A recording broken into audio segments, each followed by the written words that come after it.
Good morning students, this is your Hindi class and today we will revise chapter 3 वर्ण संयोग। वर्ण संयोग क्या होते हैं?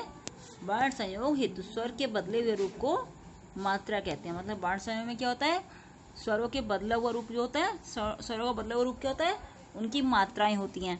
जैसे देखिए ये आँख की मात्रा कोई मात्रा नहीं होती है, बड़े आ की ये एक डंडा मात्रा होती है, ई की ये छोटी की मात्रा व्यंजन से पहले लगती है, बड़ी की मात्रा व्यंजन के बाद लगती है, छोटे की मात्रा व्यंजन के नीचे लगती है, बड़े की मात्रा व्यंजन के नीचे लगती है, री की मात्रा व्यंजन के नीचे लगती है, ए की मात्रा व्यंजन के ऊपर लगती है, बड़ी ए की मात्रा भी व्यंजन के ऊपर लगती है और ओ और औ की मात्रा भी व्यंजन के ऊपर लगती हैं, है ना।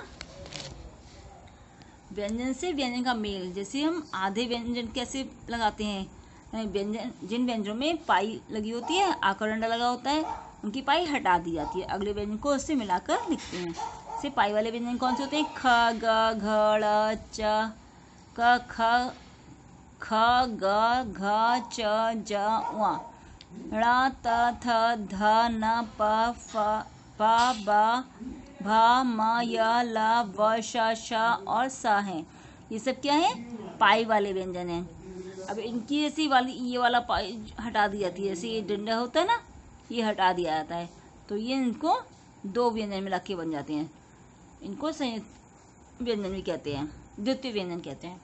जैसे च प्लस च का च और च आ जाएगा, ठीक है, इनकी पाई हट जाएगी। च सी छ तो जी कच्छ अच्छा शब्द बन जाएगा। त प्लस या त्य हो जाएगा, त्याग बन जाएगा।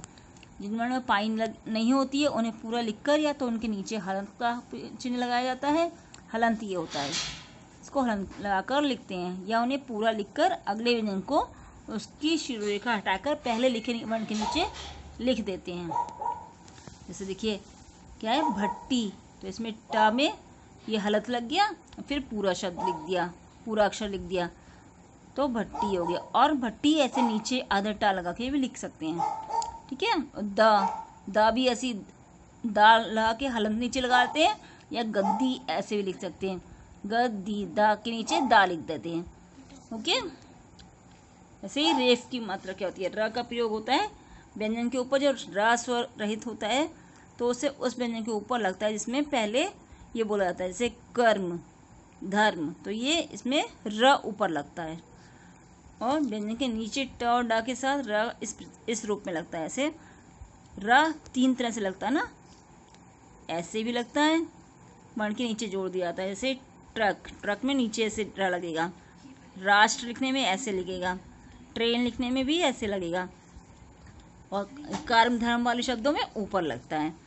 पाई वाले व्यंजन के साथ इसका रूप पदेन रहता है, जैसे पदेन मतलब नीचे लगता है। काम जैसे अब हमने ये बिना पाई वाले व्यंजन है, क में नीचे लग गया, चक्र, वक्र, क्रम, इनमें नीचे लगता है, ये पदेन कहलाता है। गा में नीचे लग गया, ग्रा हो गया, ग्राम, ग्रीवा, ग्रास, इस तरह के शब्द बन जाते हैं। ये पाई वाले व्यंजन के साथ इसका रूप बदल जाता है। अब हम इसकी एक्सरसाइज करेंगे। प्रत्येक शब्द कुछ वर्णों से मिलकर बनता है। इन वर्णों को शब्द की क्या कहते हैं? वर्तनी। अरे ये वर्तनी तो पढ़ सकते हैं हम। हमें र मिलने पर इसका रूप अग्र हो जाता है, जैसे ह्रस्व, ह्रास आदि। वर्तनी क्या होती है? मतलब स्पेलिंग। जब हम किसी भी बात को, किसी भी शब्द को शुद्ध बोलेंगे, शुद्ध उसका उच्चारण करेंगे, तभी हम शुद्ध लिख सकते हैं, है ना। तो जब हम किसी वर्ण को शुद्ध बोलने का बोलते हैं, उसे वर्तनी बोलते हैं। शुद्ध वर्तनी के लिए शुद्ध उच्चारण का महत्वपूर्ण योगदान रहता है।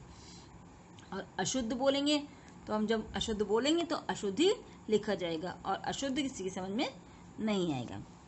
देखिए अब हम करते हैं प्रश्न प्रकार। क्या है? प्रत्येक शब्द कुछ वर्णों से मिलकर बनता है। इन वर्णों को शब्द की क्या कहते हैं? वर्तनी कहते हैं।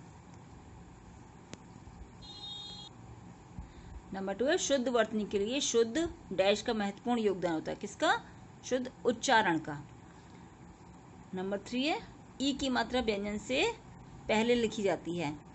ये सब आपको लर्न करना है, क्योंकि हमने भरवा तो सब पहले दिए हैं और आप इसको लर्न करना है। बड़ी की मात्रा व्यंजन के बाद लिखी जाती है। नंबर 5 है क बिना पाई वाला वर्ण है। का में कोई पाई नहीं लगी होती ना, तो ये बिना पाई वाला व्यंजन है, वर्ण है। सही विकल्प के सामने सही लगाइए। सभी स्वरों का उच्चारण होता है व्यंजनों की सहायता से, स्वतंत्र रूप से या अयोग वाक्य की सहायता से। इससे होता है स्वतंत्र रूप से। स्वरों का उच्चारण किससे होता है? स्वतंत्र रूप से होता है। सभी व्यंजनों के उच्चारण में मूलतः मेल पाया जाता है। अ का, आ का या उ का किसका पाया जाता है? व्यंजनों के उच्चारण में मूलतः छोटी आ का मेल पाया जाता है। सभी व्यंजनों का उच्चारण होता है स्वतंत्र रूप से, स्वरों की सहायता से या संयुक्त व्यंजनों की सहायता से। जिससे होता है स्वरों की सहायता से। और छोटे आ स्वर की मात्रा होती है, कभी कभी होती है, नहीं होती है तो स्वर की मात्रा नहीं होती है। र के साथ ऊ की मात्रा र के ऊपर लगती है, मध्य में लगती है, नीचे लगती है। कहाँ लगती है? मध्य में लगती है। ग है निम्नलिखित शब्दों की वर्तनी शुद्ध कीजिए। कैसे? कर्म। कर्म कैसे लिखा? कर्म लिखा है यहाँ पर, तो हम कैसे लिखेंगे? कर्म। माँ पे ऊपर रा लगेगा। सी वर्ग, वर्ग लिखा है तो वर्ग नहीं होगा बल्कि वर्ग होगा। गा के ऊपर रा लग जाएगा, वर्ग हो जाएगा।